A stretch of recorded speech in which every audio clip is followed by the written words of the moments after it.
ನನ್ನ ಹೆಸರು ರೇವತಿ. ನನ್ನ ಗಂಡನಿಗೆ ನಾನು ಸೀರೆ ಉಡುವುದು ಇಷ್ಟ ಇರಲಿಲ್ಲ. ಇದೇನಿದು, ಹಳೆ ಕಾಲದ ಹಾಗೆ ಸೀರೆ ಉಟ್ಕೊಂಡು ಡ್ರೆಸ್ ಹಾಕೊಂಡಿರ್ತೀಯ? ಯಾವ ಕಾಲದಲ್ಲಿದ್ಯಾ ನೀನು? ಇದು ಮಾಡ್ರನ್ ಕಾಲ, ಆ ರೀತಿ ಇದ್ರೇನೆ ಚಂದ ಎಂದು ಹೇಳಿ ನನ್ನ ಮೇಲೆ ರೇಗಾಡ್ತಿದ್ರು. ಆದ್ರೆ ನನಗೆ ಮಾತ್ರ ಮಾಡ್ರನ್ ಆಗಿ ವಿದೇಶದ ರೀತಿ ಇರೋದಕ್ಕೆ ಇಷ್ಟ ಇರಲಿಲ್ಲ. ಸೀರೆ ಉಡುವುದು, ಚುಡಿದಾರ್ ಹಾಕುವುದು ಅಂದ್ರೆ ನನಗೆ ತುಂಬಾ ಇಷ್ಟ. ಆದ್ರೆ ನನ್ನ ಗಂಡನ ಕೋಪಕ್ಕೆ ತುತ್ತಾಗುವುದಕ್ಕೆ ನನಗಿಷ್ಟ ಇರಲಿಲ್ಲ. ಹಾಗಾಗಿ ನನ್ನ ಮನಸ್ಸಿಗೆ ಸಮಾಧಾನ ಇಲ್ಲದೆ ಭಾರವಾದ ಹೃದಯದಿಂದ ನನ್ನ ಗಂಡ ಹೇಳೋ ಹಾಗೆ ಮಾಡರ್ನ್ ಬಟ್ಟೆಗಳನ್ನ ಹಾಕ್ತಿದ್ದೆ. ಇದರಿಂದಾಗಿ ಹೊರಗಿನಿಂದ ನೋಡುವುದಕ್ಕೆ ನಾನು ನಗ್ತಿದ್ದೆ.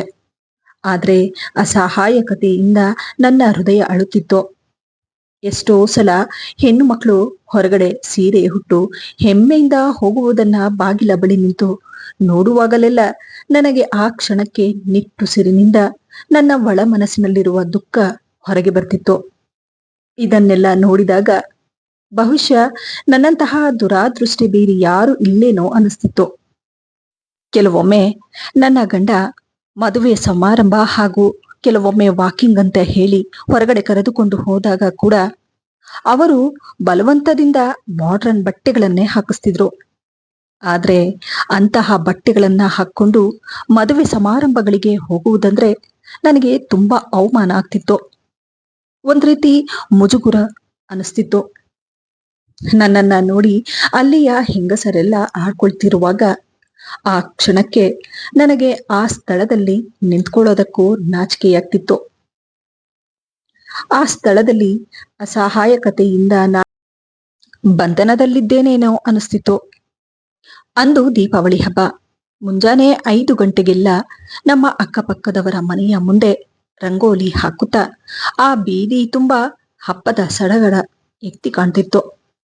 ಹೆಣ್ಣು ಮಕ್ಕಳೆಲ್ಲ ಲಂಗ ದಾವಣಿ ಸೀರೆ ಹುಟ್ಟು ದೇವಸ್ಥಾನಗಳಿಗೆ ಹೋಗುತ್ತಾ ಹಬ್ಬವನ್ನ ಆಚರಿಸುತ್ತಿರುವುದನ್ನ ನಮ್ಮ ಮನೆಯ ಬಾಲ್ಕನಿಯಲ್ಲಿ ನಿಂತು ಹಬ್ಬದ ಆಚರಣೆಯನ್ನು ನೋಡಿದಾಗ ನೋವಿನಿಂದ ನನ್ನ ಮನಸ್ಸು ಒದ್ದಾಡ್ತಿತ್ತು.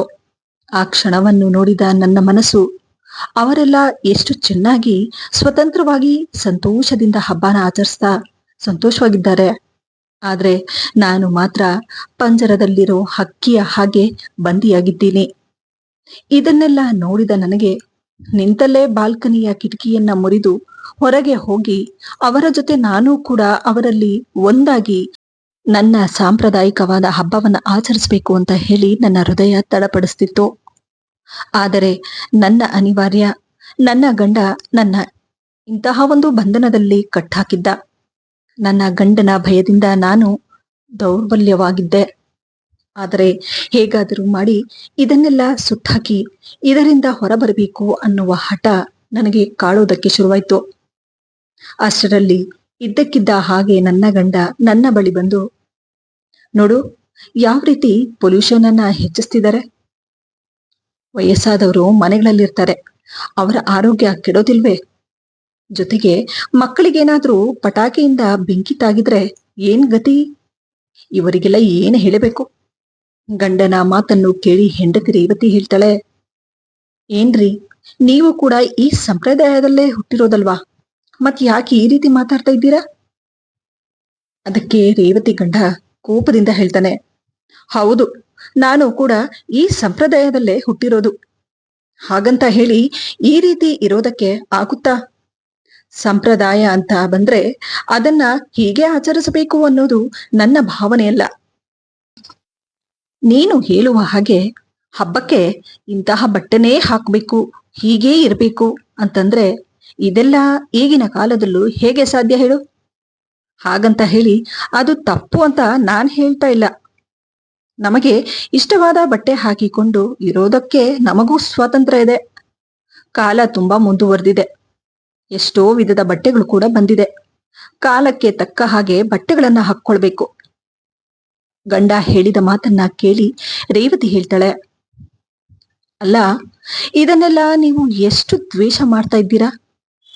ನೀವು ದುಡಿತಾ ಇರೋ ದುಡಿಮೆಯಲ್ಲಿ ನಿಮಗೆ ಸಂಬಳ ಕೊಡ್ತಾ ಇರೋದು ಯಾರು ಅನ್ನೋದನ್ನ ಮರಿಬೇಡಿ ಎಂದಾಗ ರೇವತಿ ಗಂಡ ಕೋಪದಿಂದ ಅವಳ ಮುಖವನ್ನ ನೋಡ್ತಾ, ನೋಡು, ಅದು ಯಾರು ಕೊಡ್ತಾರೆ ಅನ್ನೋದಂತೂ ನನಗ್ ಗೊತ್ತಿಲ್ಲ, ಅದು ನನಗೆ ಬೇಕಾಗೂ ಇಲ್ಲ.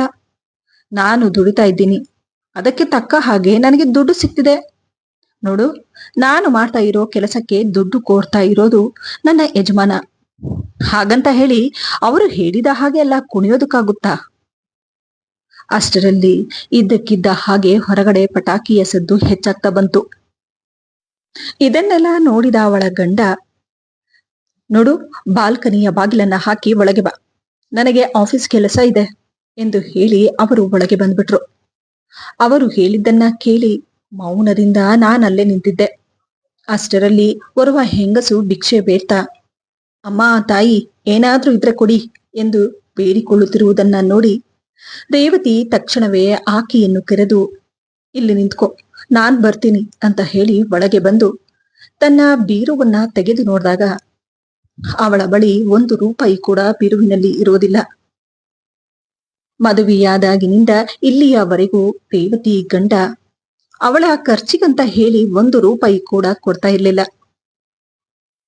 ದುಃಖದಿಂದ ಅವಳು, ಅಯ್ಯೋ, ಕರೆಯೋದೇನೋ ಕರೆದು ಬಿಟ್ಟೆ, ಕೊಡೋದಕ್ಕೆ ದುಡ್ಡಿಲ್ವಲ್ಲ, ಏನ್ ಮಾಡೋದು ಎಂದು ಹೇಳಿ ಅವಳು ಕಿಟಕಿಯಿಂದ ಬಗ್ ನೋಡಿದಾಗ ಆ ಹೆಂಗಸು ಅಲ್ಲೇ ನಿಂತು, ಅಮ್ಮ ತಾಯಿ, ಹೊಟ್ಟೆ ತುಂಬಾ ಹಸಿತಿದೆ, ತಿನ್ನೋದಕ್ಕಾದ್ರೂ ಏನಾದ್ರೂ ಇದ್ರೆ ಕೊಡಿ ಎನ್ನುವುದನ್ನ ಕೇಳಿ ಅವಳು ಮುಜುಗರದಿಂದ, ಅಯ್ಯೋ ದೇವ್ರೆ, ಏನ್ ಮಾಡ್ಲಿ ಎಂದು ಹೇಳಿ ಅಲ್ಲಿಂದ ಸೀದಾ ಅಡಿಗೆ ಮನೆಗೆ ಹೋಗಿ ಅಡುಗೆ ಮನೆಯಿಂದ ಸ್ವಲ್ಪ ಅಕ್ಕಿನ ಎತ್ಕೊಂಡು ಹೊರಗಡೆ ನಿಂತಿದ್ದ ಆ ಹೆಂಗಸಿನ ಬಳಿ ಬಂದು, ನೋಡಮ್ಮ, ಈ ಅಕ್ಕಿನ ಎತ್ಕೊಂಡು ಹೋಗಿ ಅನ್ನ ಮಾಡಿಕೊಂಡು ತಿನ್ನು ಎಂದಾಗ ಆಕೆ ಹೇಳ್ತಾಳೆ, ಅಮ್ಮ, ಆ ದೇವರು ನಿಮಗೆ ಸಂತೋಷವಾಗಿಟ್ಟಿರಲಿ ಎಂದು ಹೇಳಿ ಆಕೆ ಅಲ್ಲಿಂದ ಹೊರಟೋಗ್ತಾಳೆ.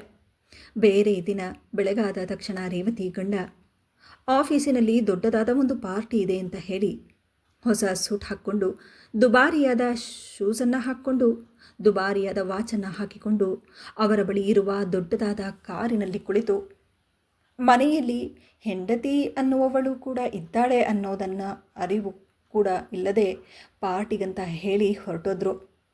ಆದರೆ ಗಂಡನ ಈ ವರ್ತನೆಯಿಂದಾಗಿ ರೇವತಿಗೆ ಅಂದು ಇಡೀ ರಾತ್ರಿ ನಿದ್ದೆ ಬರೋದಿಲ್ಲ.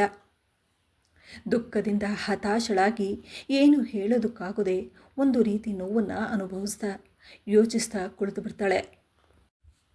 ನನ್ನ ಮದುವೆಯಾದಾಗಿನಿಂದ ಇಷ್ಟು ಕಠಿಣವಾಗಿರುವ ಗಂಡನನ್ನು, ಅವರ ಪ್ರತಿಯೊಂದು ಮಾತನ್ನು ನಿರಾಕರಿಸದೆ ಎಲ್ಲದಕ್ಕೂ ಅವರು ಹೇಳಿದ್ದೇ ಸರಿ ಅಂತ ಹೇಳಿ ಅವರು ಹೇಳಿದ ಹಾಗೆ ಕೇಳಿಕೊಂಡು ಪ್ರೀತಿ ಸಹನೆಯಿಂದ ನಾನು ಅವರಿಗೆ ಎಷ್ಟು ಸಮಾಧಾನದಿಂದ ಅರ್ಥ ಮಾಡಿಸಿ ಅವರನ್ನು ಸರಿಪಡಿಸೋದಕ್ಕೆ ಏನೆಲ್ಲ ತಂತ್ರಗಳನ್ನು ಉಪಯೋಗಿಸಬೇಕೋ ಅದನ್ನೆಲ್ಲ ಉಪಯೋಗಿಸಿದೆ.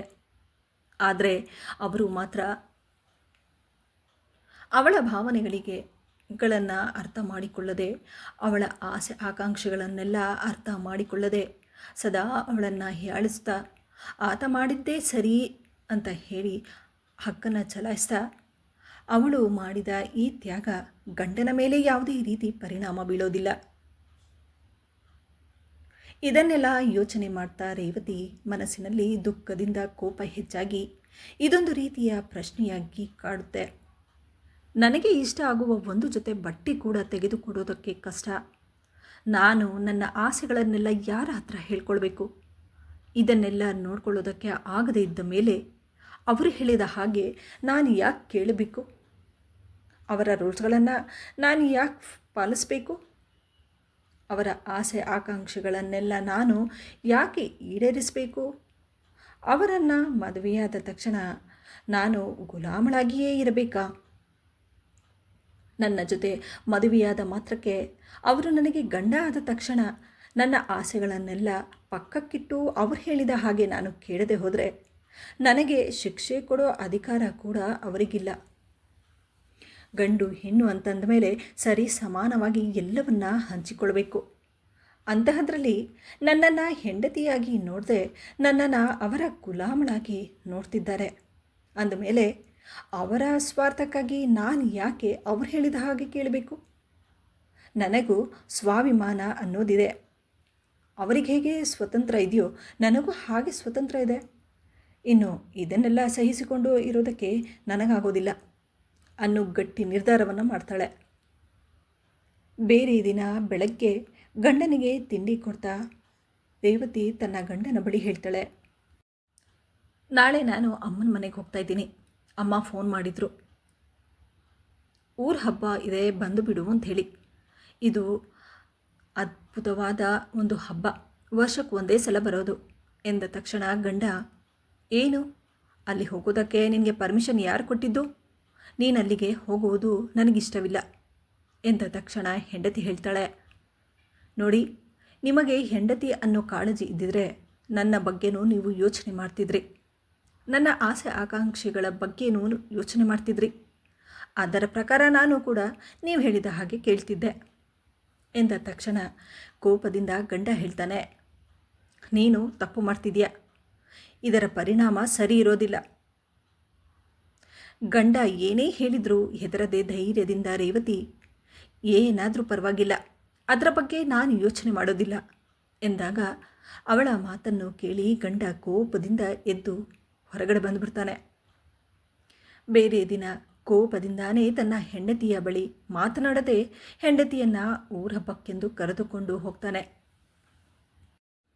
ರೇವತಿ ತನ್ನ ತಾಯಿ ಮನೆಗೆ ಬಂದ ತಕ್ಷಣ ಮನೆಯಲ್ಲಿ ನೆಂಟರು ಬಂದು ಬಳಗ ಅಂತ ಹೇಳಿ ಎಲ್ಲರೂ ಸೇರಿರ್ತಾರೆ. ಅದನ್ನೆಲ್ಲ ನೋಡಿದ ರೇವತಿಗೆ ಎಲ್ಲಿಲ್ಲದ ಸಂತೋಷ.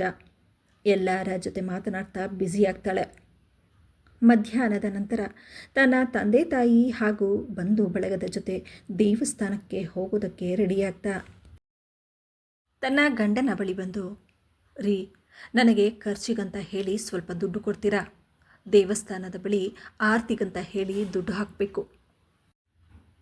ಹೆಂಡತಿ ಹೇಳಿದ ಮಾತನ್ನು ಕೇಳಿ ಕೋಪದಿಂದ ತನ್ನ ಗಂಡ ಹೇಳ್ತಾನೆ, ನಿನಗೆ ಮೊದಲೇ ಹೇಳಿದ್ದೀನಿ, ನನಗಿದೆಲ್ಲ ಇಷ್ಟ ಇಲ್ಲ ಅಂತ ಹೇಳಿ.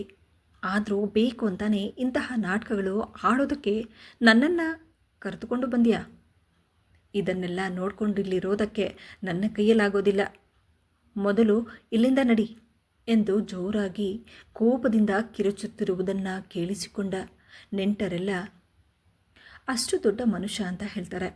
ಹೆಂಡತಿ ಖರ್ಚಿಗಂತ ಹೇಳಿ ದುಡ್ಡು ಕೊಡುವಷ್ಟು ದೊಡ್ಡ ಮನಸ್ಸೂ ಇಲ್ಲ ಅಂತಂದರೆ ಎಷ್ಟು ದೊಡ್ಡ ಮನುಷ್ಯನಾದರೂ ಏನು ಪ್ರಯೋಜನ ಅಂತ ಹೇಳಿ ಒಬ್ಬೊಬ್ಬರು ಒಂದೊಂದು ರೀತಿ ಮಾತನಾಡುತ್ತಿರುವುದನ್ನು ಕೇಳಿಸಿಕೊಂಡ ಗಂಡ ಕೋಪ ನೆತ್ತಿಗೇರಿ, ನಾನು ಹೋಗ್ತಾ ಇದ್ದೀನಿ, ನೀನು ಇಲ್ಲೇ ಬಿದ್ದಿರು ಎಂದ ತಕ್ಷಣ ಹೆಂಡತಿ ಮುಂದೇನು ಮಾತನಾಡದೆ ತನ್ನ ಗಂಡನ ಜೊತೆ ಆ ಕ್ಷಣವೇ ಅವಳಲ್ಲಿಂದ ಬಂದುಬಿಡ್ತಾಳೆ.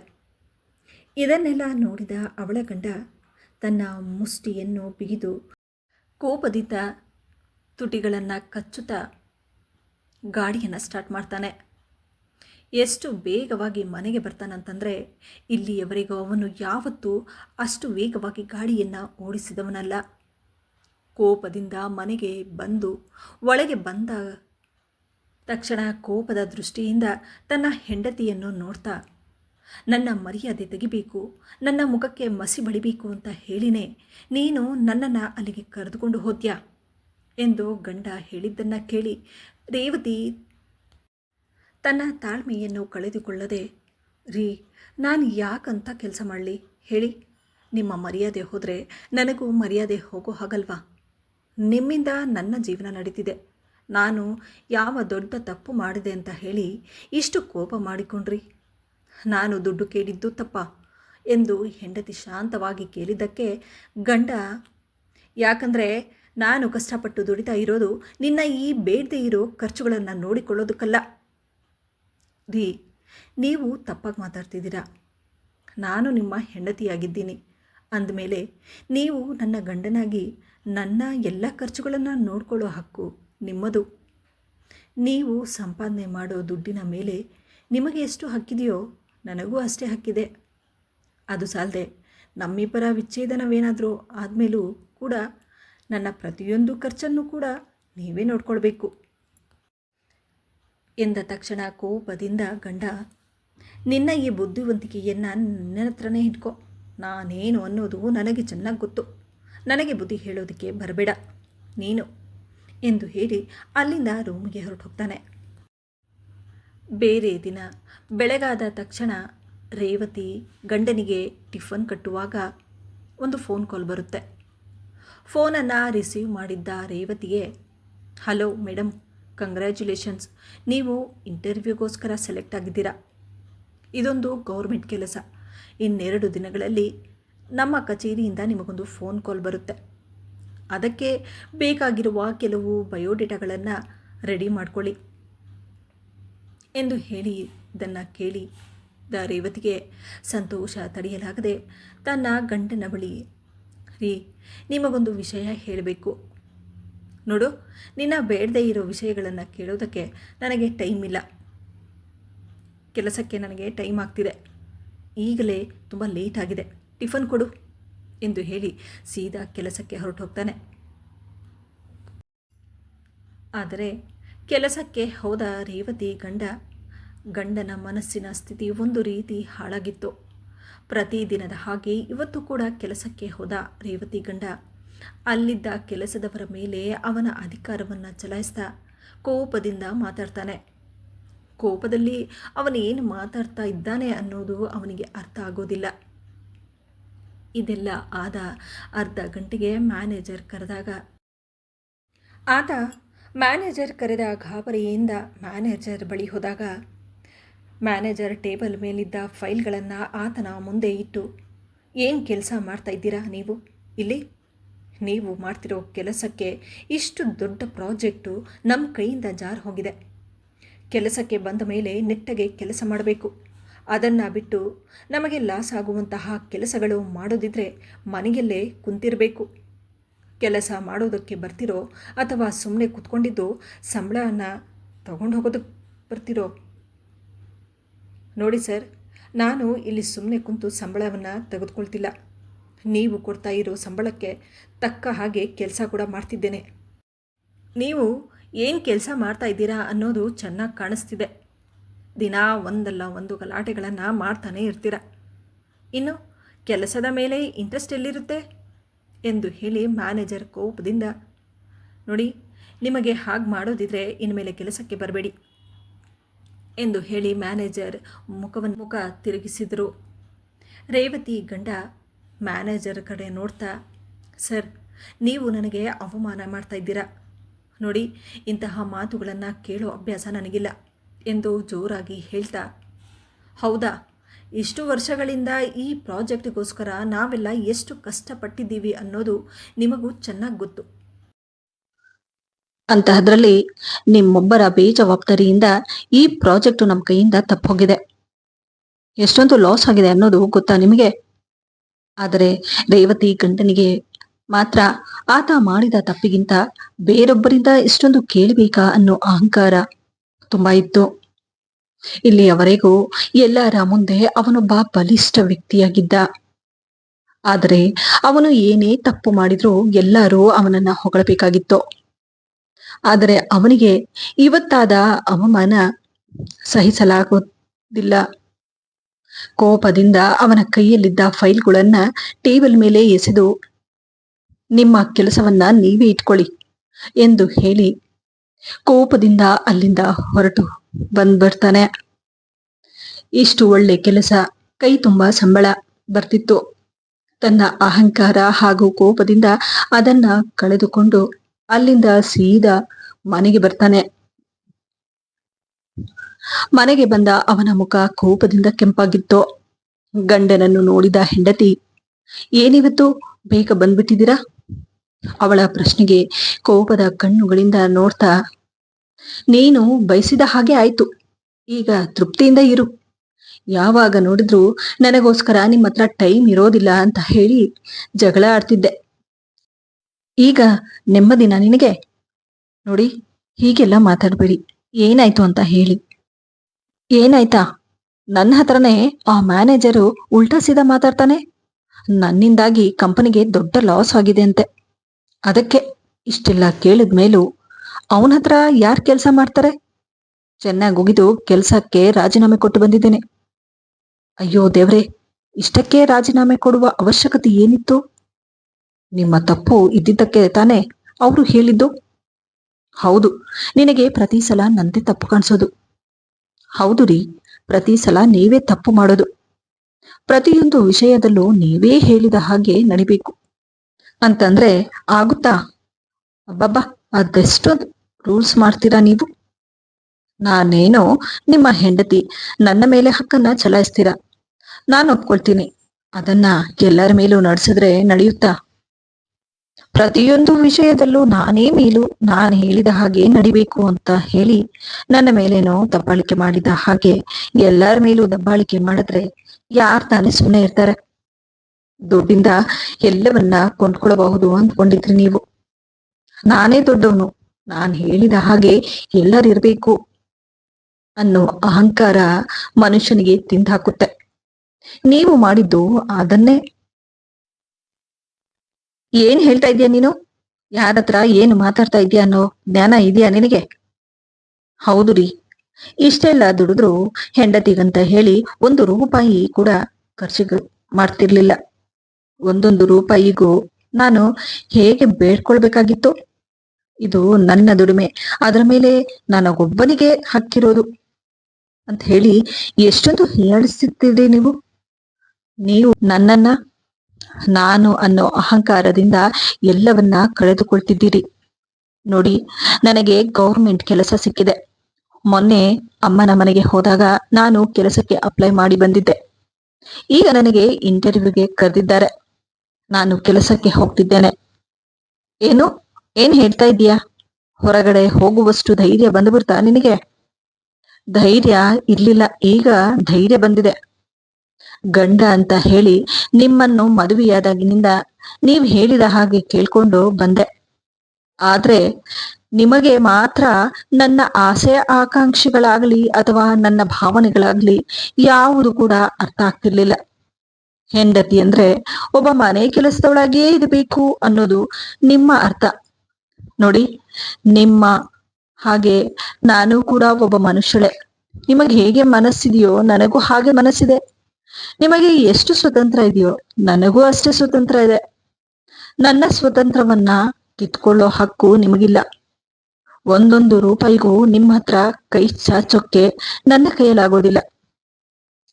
ಹಾಗೆ ನನ್ನ ಓದನ್ನ ಈ ರೀತಿ ವ್ಯರ್ಥ ಆಗೋದಕ್ಕೆ ನಾನು ಕೂಡ ಬಿಡೋದಿಲ್ಲ. ಇಷ್ಟು ದಿನದಿಂದ ನಾನು ಕೂಡ ಎಲ್ಲವನ್ನ ಸಹಿಸಿಕೊಂಡು ಬರ್ತಿದ್ದೆ. ಆದ್ರೆ ನೀವು ಮಾತ್ರ ನನ್ನನ್ನ ನಿಮ್ಮ ಇಷ್ಟದ ಪ್ರಕಾರನೇ ನನ್ನನ್ನ ನೋಡ್ಕೊಳ್ತಾ ಮನೆಯಲ್ಲಿ ನನ್ನನ್ನ ಕಟ್ಟಿ ಹಾಕಿದ್ರಿ. ಒಂದು ದಿನಾನು ನೀವು ನನ್ನನ್ನ ಅರ್ಥ ಮಾಡಿಕೊಳ್ಳೋದಕ್ಕೆ ಪ್ರಯತ್ನನೇ ಪಡ್ಲಿಲ್ಲ. ನೀವು ಹೇಳಿದ್ದೇ ಸರಿ ಅನ್ನೋ ಈ ದುರಂಕಾರದಿಂದ ಎಲ್ಲವನ್ನ ಕಳೆದುಕೊಂಡಿದ್ದೀರಾ. ಹಾಗೆ ನನ್ನನ್ನ ಕೂಡ ಕಳೆದುಕೊಳ್ಳುವ ಪರಿಸ್ಥಿತಿಯನ್ನು ತಗೊಂಡು ಬರಬೇಡಿ. ಇದರ ಮುಂದೆ ನೀವೇನು ಮಾಡಬೇಕೋ ಅದನ್ನ ಮಾಡಿ. ನನ್ನ ನಿರ್ಧಾರವನ್ನ ನಾನು ತಿಳಿಸಿದ್ದೇನೆ ಎಂದು ಹೇಳಿ ರೇವತಿ ಅಲ್ಲಿಂದ ಹೊರಟೋಗ್ತಾಳೆ. ಅವಳ ಮಾತುಗಳನ್ನು ಕೇಳಿದ ಅವಳ ಗಂಡ ಸ್ವಲ್ಪ ಹೊತ್ತು ತಲೆ ಮೇಲೆ ಕೈಗಿಟ್ಟು ಯೋಚನೆ ಮಾಡ್ತಾ ಕುಳಿತು ಬಿಡ್ತಾನೆ. ಅವಳ ಮಾತಲ್ಲಿ ಎಲ್ಲೋ ಒಂದು ಕಡೆ ಅರ್ಥವಿದೆ ಅನಿಸ್ತಾ, ನನ್ನ ದುರಹಂಕಾರದಿಂದ ನಾನು ಎಲ್ಲವನ್ನ ಕಳೆದುಕೊಳ್ಳುತ್ತಿದ್ದೇನೆ ಅನಿಸ್ತಿದೆ. ಇಷ್ಟು ದಿನದಿಂದ ಅವನು ಮಾಡಿದ ಕೆಲಸಗಳಿಗೆ ಅವನಿಗೊಂದು ರೀತಿ ಪಶ್ಚಾತ್ತಾಪ ಆಗೋದಕ್ಕೆ ಶುರುವಾಗುತ್ತೆ. ತಕ್ಷಣವೇ ತನ್ನ ಹೆಂಡತಿಯ ಬಳಿ ಹೋಗಿ, ನನಗ್ ಗೊತ್ತು, ಎಲ್ಲೋ ಒಂದು ಕಡೆ ನಾನು ಕೂಡ ತಪ್ಪು ಮಾಡಿದ್ದೀನಿ. ಅದರಿಂದಾಗಿ ಇವತ್ತು ನನ್ ಜೊತೆ ಇಷ್ಟೆಲ್ಲ ಆಗ್ತಿದೆ ಅನ್ನೋದು ನನಗೆ ಅರ್ಥ ಆಗಿದೆ. ನೀನ್ ಹೇಳಿದ ಹಾಗೆ ನಿನಗೂ ಕೂಡ ಸ್ವತಂತ್ರವಾಗಿ ಬದುಕುವ ಹಕ್ಕಿದೆ. ನೀನು ಕೆಲಸಕ್ಕೆ ಹೋಗುವುದರಲ್ಲಿ ನನಗೆ ಯಾವುದೇ ರೀತಿ ತೊಂದರೆ ಇಲ್ಲ. ಆದ್ರೆ ನಾನು ಮಾಡಿದ ಚಿಕ್ಕ ತಪ್ಪಿನಿಂದ ನನ್ನ ಕೆಲಸನೇ ಹೊರಟು ಹೋಯ್ತು. ನನಗೆ ಈಗ ಅರ್ಥ ಆಗ್ತಿದೆ ನಾನು ಎಷ್ಟು ದೊಡ್ಡ ತಪ್ಪು ಮಾಡ್ದೇನೆ ಅಂತ ಹೇಳಿ ಎಂದಾಗ ಹೆಂಡತಿ, ರೀ, ನೀವು ತಪ್ಪು ಮಾಡಿದ್ದೀರಾ ಅನ್ನೋದು ನಿಮಗೆ ಅರ್ಥ ಆಗಿದೆ ಅಂತಂದ್ಮೇಲೆ ಇದಕ್ಕಿಂತ ದೊಡ್ಡ ಪಶ್ಚಾತ್ತಾಪ ಯಾವುದೂ ಇಲ್ಲ. ಆಗೋದೆಲ್ಲ ಒಳ್ಳೆದಕ್ಕೆ. ಈಗಲೂ ಕಾಲ ಮಿಂಚಿಲ್ಲ. ನೀವು ಮನಸ್ಸು ಮಾಡಿದ್ರೆ ಮ್ಯಾನೇಜರ್ ಹತ್ರ ಹೋಗಿ ಸಾರಿ ಕೇಳಿ. ಏನು ಹೇಳ್ತಾ ಇದ್ದೀಯ ನೀನು? ಇಷ್ಟೆಲ್ಲ ಆದಮೇಲೆ ಮತ್ತೆ ನಾನು ಅಲ್ಲಿಗೆ ಹೋಗಿ ಅವ್ರ ಹತ್ರ ಸಾರಿ ಕೇಳೋದು? ನೋಡಿ, ನೀವು ತಪ್ಪು ಮಾಡಿರೋದೇ ನಿಜ. ಅಂಥದ್ರಲ್ಲಿ ಸಾರಿ ಕೇಳೋದ್ರಲ್ಲಿ ತಪ್ಪೇನಿದೆ? ಕ್ಷಮೆ ಕೇಳೋದ್ರಲ್ಲಿ ನಾವೇನೂ ಚಿಕ್ಕವರಾಗೋದಿಲ್ಲ. ಯಾವತ್ತೂ ಇಲ್ಲೇ ಈಗ ಅವರಷ್ಟೆಲ್ಲ ಮಾತಾಡಿದ್ದಾರೆ ಅಂತಂದಮೇಲೆ ಎಲ್ಲೋ ಒಂದು ಕಡೆ ನೀವು ತಪ್ಪು ಮಾಡಿದ್ದೀರಾ ಅಂತ ಅರ್ಥ ಅಲ್ವಾ? ಮ್ಯಾನೇಜರ್ ತುಂಬ ಒಳ್ಳೆಯವರು, ಮತ್ತೆ ಕೆಲಸಕ್ಕೆ ಸೇರಿಸ್ಕೊಳ್ತಾರೆ. ನೋಡಿ, ನಾವಿಬ್ಬರು ಎಜುಕೇಟೆಡ್ ಆಗಿ ಒಬ್ಬರಿಗೊಬ್ಬರು ಅರ್ಥ ಮಾಡಿಕೊಂಡು ಜೀವನವನ್ನು ಮಾಡಿದ್ರೆ ಇಬ್ಬರೂ ಕೂಡ ಸಂತೋಷವಾಗಿರಬಹುದಲ್ವಾ ಎಂದು ಹೆಂಡತಿ ಹೇಳಿದ ಮಾತನ್ನು ಕೇಳಿ ಗಂಡ ಆಗಲಿ, ನಾನೊಂದು ಸಲ ಮ್ಯಾನೇಜರ್ ಹತ್ರ ಮಾತಾಡ್ತೀನಿ ಎಂದು ಹೇಳಿ ಮತ್ತೆ ಕೆಲಸಕ್ಕೆ ಹೋಗಲು ಒಪ್ಪಿಕೊಳ್ತಾನೆ. ಈ ರೀತಿ ಹಿಂದೆ ನಡೆದದ್ದನ್ನೆಲ್ಲ ಮರೆತು ಇಬ್ಬರು ದುಡಿಯುತ್ತಾ ಒಬ್ಬರಿಗೊಬ್ಬರು ಅರ್ಥ ಮಾಡಿಕೊಂಡು ಸಂತೋಷವಾಗಿ ಇರುವುದಕ್ಕೆ ಪ್ರಯತ್ನ ಪಡ್ತಾರೆ. ಈ ವಿಡಿಯೋದಿಂದ ನಿಮಗೇನಾದರೂ ಉಪಯೋಗವಾದಲ್ಲಿ ವಿಡಿಯೋಗೆ ಒಂದು ಲೈಕ್ ಮಾಡಿ, ಆದಷ್ಟು ನನ್ನ ವಿಡಿಯೋಸನ್ನು ಶೇರ್ ಮಾಡಿ ಹಾಗೂ ನನ್ನ ಚಾನಲನ್ನು ಸಬ್ಸ್ಕ್ರೈಬ್ ಮಾಡುವುದನ್ನು ಮರೆಯಬೇಡಿ.